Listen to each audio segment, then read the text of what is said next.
Evening தான் எடுத்தேன் வண்டி. இன்னைக்கு காலையிலேருந்து வண்டி வந்து எனக்கு கலந்து ஒரு நாளைக்கு 150 கிலோமீட்டர் நான் குறைஞ்சபட்சம் ஓட்டணும். கலந்து ஒரு 80 100 கிலோமீட்டர் வரைக்கும் ஓட்டினேன். இப்போ வரைக்கும் எந்த ஒரு இதுவும் இல்லை. வண்டியை பார்த்து போன இடத்துலலாம் வண்டி டிஃப்ரெண்ட்டாக இருக்குது, நல்லா இருக்குதுன்னு நான் டைப் பண்ணாங்களாம். எடுத்த உடனே லோடு அதிகமாக தான் போட்டேன். நான் 450 கிலோ வரைக்கும் வச்சேன். 450 கிலோ வச்சு இங்கிருந்து குருமர்பள்ளி எல்லாருக்கும் தெரியும். குருமர்பள்ளி வரைக்கும் போயிட்டு 1.5 மணி நேரம் டைம் எடுத்து ஸ்பீட் இன்க்ரீஸ் பண்ணல, பொறுமையாக தான் போனேன். 1.5 மணி நேரத்தில் அழகாக போயிட்டு வந்தேன். 3 சிங்கிள் போக வேண்டியது டூ வீலர் நாங்கள் நார்மலாக போனேன். ஏறக்குறை 4 சிங்கிள் போக வேண்டியது ஒரே சிங்கிளில் போயிட்டு வந்தேன். எனக்கு 200 ரூபா பெட்ரோல் காசு 4 சிங்கிள் போயிட்டு வருது.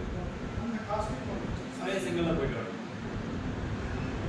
ஒரே ட்ரிப்பில் ஜாஸ்தி லக்கேஜ் அந்த மாதிரி நான் 250 300 ரூபா பெட்ரோல் கம்மியாகிடுச்சு. 10 ரூபாய்க்கு போயிட்டு வந்தேன்.